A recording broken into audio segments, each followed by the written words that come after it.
जय जितेंद्र शाह। सब्जेक्ट है ऑपरेशन। एक साथ धार्मिक डॉक्टरों का और दर्दियों का। नाम ऑपरेशन है तो दर्द होना स्वाभाविक है, दुख भी होना स्वाभाविक है। मेरे दुख और दर्द देने के भाव न होते हुए भी, सिर्फ स्व और पर के कल्याण की भावना होते हुए भी किसी को कोई दुख हो जाए तो मैं दिल से क्षमा याचना चाहता हूँ। ये पेन किलर है।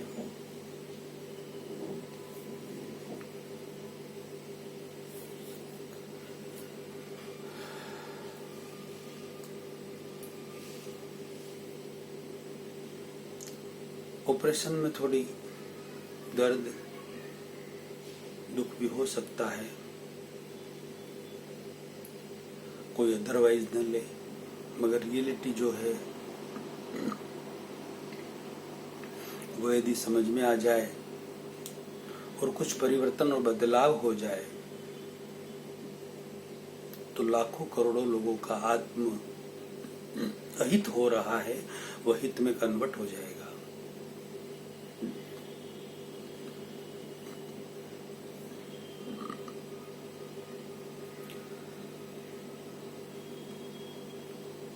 पक्ष में, किसी भी पक्ष में, पंथ में, संप्रदाय में मोक्ष नहीं है। किसी भी पक्ष में मोक्ष नहीं है और मोक्ष में कोई पक्ष नहीं है। दोबारा रिपीट कर रहा हूं, किसी भी पक्ष में मोक्ष नहीं है और मोक्ष में कोई पक्ष नहीं है। हाँ, किसी भी संप्रदाय में, किसी भी पंथ में, वाड़े में धर्म जरूर हो सकता है। आत्मा परमात्मा की बातें होती तो धर्म जरूर हो सकता है, मगर पक्ष में मोक्ष नहीं हो सकता और मोक्ष में पक्ष नहीं हो सकता। ये सनातन सत्य है। यदि हमारे तीर्थंकर भगवान ऋषभ देव जी से लगाकर महावीर स्वामी तक वो यदि किसी एक पक्ष में होते तो उनका मोक्ष हो पाता? कभी नहीं।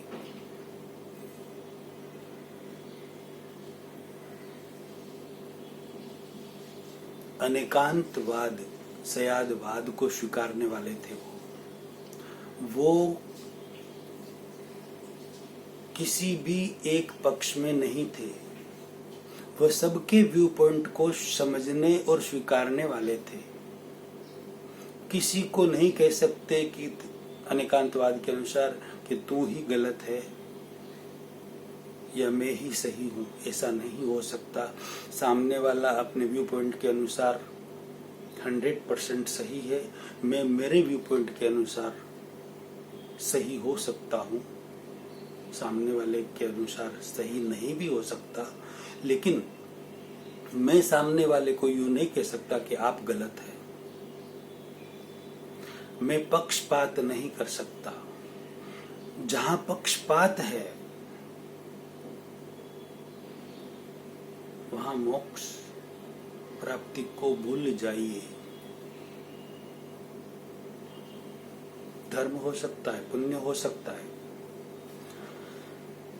उससे यदि शुभ कर्मों का बंधन हुआ है तो अच्छी गति मिलेगी, अच्छा सुख शांति मिलेगी, और अशुभ कर्मों का बंधन हुआ तो अधोगति मिलेगी, दुख मिलेगा, मगर मोक्ष नहीं मिल सकता। मोक्ष तो निष्पक्ष होने के बाद ही मिलेगा। वीतराग, एक आप सबसे प्रश्न, वीतराग पक्षपाती थे या निष्पक्षपाती? हमारे वीतराग भगवान ऋषभ देव जी से लगाकर महावीर स्वामी तक वह पक्षपाती थे या निष्पक्षपाती? तो आप सबका उत्तर होगा वो तो निष्पक्षपाती थे। यही उत्तर होगा आप सबका, गृहस्थियों का भी और सन्यासियों का भी। यही उत्तर होगा कि हमारे भगवान निष्पक्षपाती थे, तो हम पक्ष में रहकर मोक्ष कैसे जा सकते हैं? हमें पक्ष से ऊपर उठना होगा, हमें निष्पक्ष बनना होगा, तभी हम मुक्ति मोक्ष की ओर बढ़ सकते हैं, बाकी नहीं बढ़ सकते। इसलिए आप सबसे अर्ज कर रहा हूं, आप सब एक हो जाइए। एकता में जबरदस्त शक्ति है। निष्पक्ष हो जाइए। अपना अपना मान अभिमान, ऑपरेशन है, दुख होगा, दर्द होगा, अहंकार छोड़ दीजिए। आप सबने आत्मकल्याण के लिए घर छोड़ा है, अपने अपने अहंकार को, अभिमान को पुष्ट करने के लिए घर नहीं छोड़ा।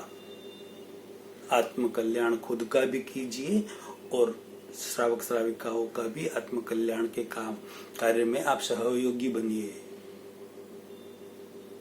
पक्षापक्षी का मान सम्मान का अहंकार छोड़ दीजिए, अभिमान छोड़ दीजिए।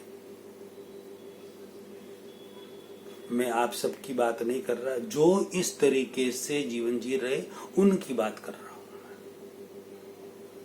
आप कोई अपने आप पर न लेवे, आप तो हमारे सब पूजनीय है, आप तो निराभिमानी है। जो भी अभिमान या मान सम्मान की चाहत है उन्हें और पक्ष को पकड़ के जकड़ के रखे हैं, उन सब की बात कर रहा हूं मैं।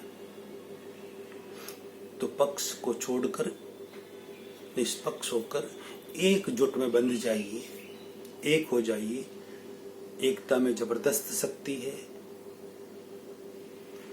अब दूसरी अर्ज कर रहा हूं, पेन किलर बीच में। अभी जो आपको दुख हुआ, तकलीफ हुई, उसके लिए मैं क्षमा याचना चाहता हूं। अब दूसरी एक बात कर रहा हूं। मुझे सुनने में आया, पता नहीं कितना क्या हुआ, मुझे सुनने में आया कि अभी मुंबई चातुर्मास जो हुआ था लास्ट ईयर नंदनवन में, उसमें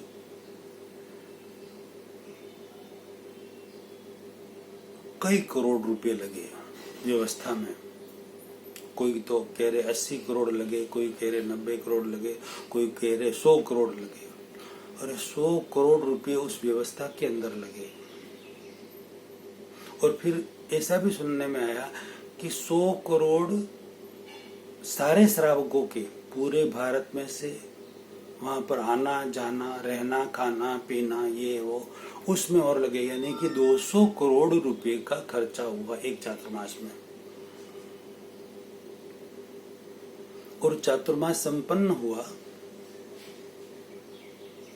दूसरे दिन वहां पर देखने गए तो मक्खियां उड़ रही थी, कुछ भी नहीं, सपाट सब कुछ। जिसकी जमीन थी रिसोर्ट वाले की, उनको वापस दे दी गई। 200 करोड़ रुपए का धुआं उड़ गया। समाज के हाथ में 200 करोड़ में से 0 आया और कुछ नहीं आया।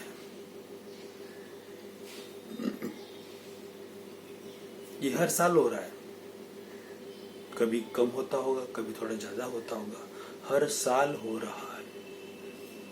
और एक संप्रदाय में नहीं, ये सारे संप्रदायों की बात कर रहा हूं मैं। और जिन जिन संप्रदायों में ऐसा नहीं हो रहा वो अपने ऊपर न ले। कोई एक संप्रदाय के या कोई संप्रदाय के बहुत सारे अलग अलग फंड है, किन में नहीं भी हो रहा होगा, तो कोई अपने आप पर न ले। जिन जिन के यहाँ हो रहा है वो जरूर अपने आप पर ले और उसमें सुधार करने की कोशिश करें। पैसा कमाना बहुत मुश्किल है। मुझे सुनने में आया यहाँ के ही पूर्व के नाम नहीं लूंगा मैं, मंत्रियों ने, अध्यक्षों ने बात की कि जो पैसा यहाँ इकट्ठा हुआ है 2-5% लोगों को छोड़कर बाकी के जो लोगों ने दिया है पैसा, महा मुश्किल से दिया है, अलग अलग टुकड़ों में दिया है, किस्तों में दिया है, शर्मा शर्मी दिया है, प्रेशर से दिया है। 2-5% लोगों के पास बहुत पैसा है, 10-20% के पास लिमिटेड पैसा है और बाकी लोगों के पास जो मध्यम वर्ग में तो आ गए, लेकिन उससे भी नीचे लो मध्यम वर्ग के लोग जो है उनके पास पैसा बहुत कम है और बहुत मुश्किल से आता है। वैसे लोगों को भी, सबको, मतलब समाज में तो पैसा अपने अपने व्यवस्था के अनुसार देना ही पड़ता है और दिया भी है। दिल से पैसा कोई दे, आपकी बात नहीं कर रहा, आपने तो दिल से दिए होंगे। जिसने सिर्फ और सिर्फ मान और सम्मान के खातिर, मुझे मान मिले, सम्मान मिले, मेरा नाम हो, वहां पर नाम लिखा जाए दानदाताओं के, उस वजह से दिया है, तो आपको मान सम्मान मिल गया, हो गया पूरा, आगे कुछ नहीं होगा। जब पैसा दिया तब आपके मन में भाव था कि मुझे मान सम्मान मिलना चाहिए, मेरे वाहवाही बजनी चाहिए, और दिल में ये तो भाव था तो हो गया। और दूसरा, और कोई भाव था ही नहीं आपके दिल में।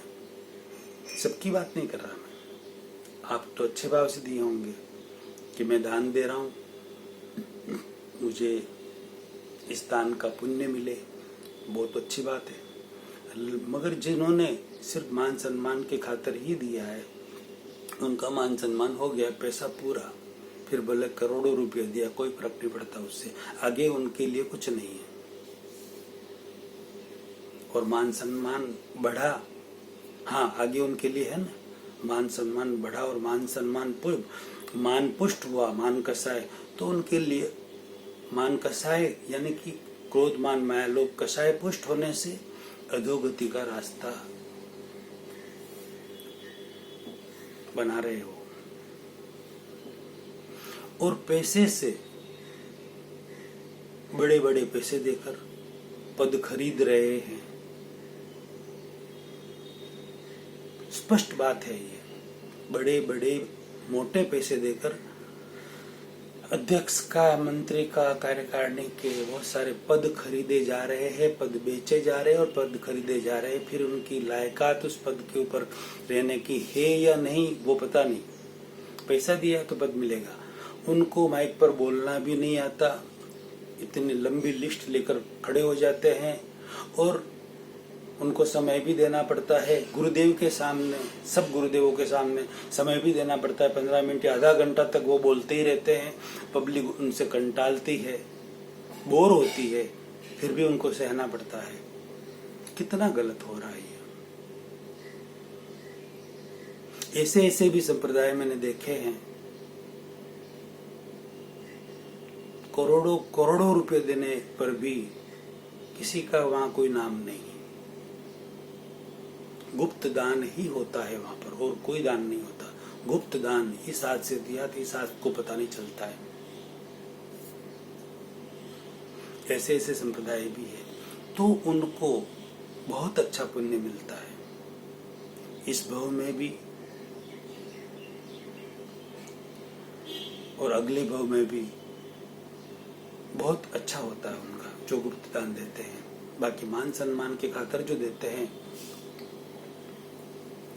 अब मेन बात यह है कि हर साल करोड़ों रुपए का खर्चा हो रहा है पूरे जैन समाज में, जैन संप्रदाय के सारे फिरकों में। जहां जहां नहीं हो रहा वो अपने पर न ले, तो ऐसा खर्चा करने पर उसका रिजल्ट यदि 0 आता है तो ऐसा खर्चा करने का मतलब क्या? उससे तो अच्छा है कि आप गुरुदेव से रिक्वेस्ट कर रहा हूँ कि आप पूरे भारत में, सब गुरुदेव से रिक्वेस्ट कर रहा हूँ, आप पूरे भारत में 2, 4, 6, 8, 10 स्थान नक्की कर दीजिए। वहां पर अपना भवन, स्थानक, उपाश्रय या धार्मिक कोई भी व्यवस्था जहाँ बनानी हो कायम के लिए बनवा दीजिए। और अलग जगहों पर अलग अलग साल में वहां पर अपना अपना चातुर्मास कर लीजिए। कायम के लिए वो व्यवस्था हो गई। हर साल लोगों को करोड़ों रुपए का खर्चा तो नहीं करना पड़े। और जो करोड़ों रुपए का जो दान आता है उससे आज हमारे कितने ही जैन भाई बहुत दुखी है, बहुत तकलीफ में है, गरीबी में जी रहे हैं। उनकी मदद कीजिए, उन्हें ऐसे व्यक्तियों को ढूंढिए, उनकी मदद कीजिए। आज हमारे बच्चे बच्ची स्कूल से लगाकर कॉलेज तक लाखों करोड़ों रुपया का खर्चा करके दान डोनेशन देकर उनको अपनी सीट लेनी पड़ती है, एडमिशन लेना पड़ता है। तो ऐसी स्कूलें कॉलेजें बनवाइए कि उनको ये सब तकलीफ ना हो कायम के लिए। यानी कि आम व्यक्ति को सुविधा हो वैसा कुछ कीजिए, समाज आगे बढ़े इस काम में। अरे ऐसी कुछ व्यवस्था कीजिए कि जो अपना खुद का घर नहीं ले सक रहे हैं, पैसा नहीं है उनके पास, नहीं ले सकते, तो ऐसे मकान बनवाइए जो अपने व्यक्तियों को कम से कम रेट में उनको मिले या कम से कम किराए में उनको मिले, वैसी कुछ व्यवस्था कीजिए। तो इन सब में पैसा व्यय करने से तो पब्लिक के काम में आए वैसी व्यवस्था हो तो बहुत अच्छा है। वैसी व्यवस्था हमारे जैन धर्म में अभी नहीं है।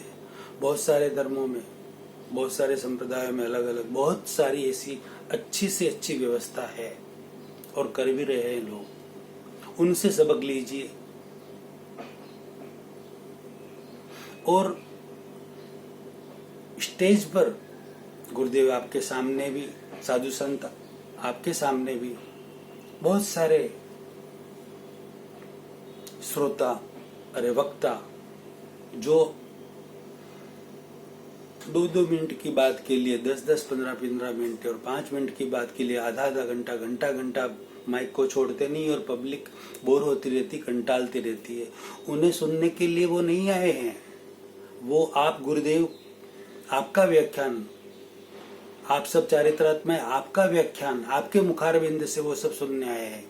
उनको माइक मत पकड़ाइए, स्टेज पर उनको खड़े मत कीजिए। उनसे कोई भी यदि घोषणा करवानी है या कोई भी सूचना देनी है तो आप खुद अपने साधु संतों से दिलवा दीजिए, मगर उनको स्टेज पर माइक मत दीजिए। ये सबसे बड़ी समस्या है सब लोगों के धर्म से दूर होने की, आपसे दूर होने की, आप सब साधु साधियों और चारित्रात्माओं से कटने की। एक बहुत बढ़िया काम ये यहाँ पर डोंबिवली में मुनि श्री कमल कुमार जी कर रहे हैं। किसी को स्टेज पर आने की कोई जरूरत नहीं है। कोई सूचना देनी है, लाओ क्या देनी, मुझे दे दो, मैं दे देता हूँ। सिर्फ धार्मिक बात ही स्टेज पर से होती है। किसी को स्टेज पर नहीं बुलाया जाता, किसी को माइक नहीं दिया जाता, किसी को आगे नहीं बिठाया जाता। फिर वह कोई भी बड़ा मंत्री हो, संतरी हो, अध्यक्ष हो, कोई भी हो, जो पहले आएगा वो आगे बैठेगा। फिर कोई भी अध्यक्ष मंत्री आए, किसी का भी कितना भी बड़ा नेता भी आए तो पीछे बैठे, जहाँ जगह हो वहां बैठे।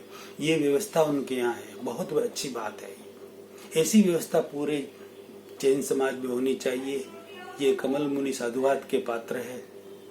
और कमल मुनि ने अभी इस चातुर्मास में मुझे सुनने में आया, जिसने तपस्या की है वो पारणा भी अपने घर पर ही करे।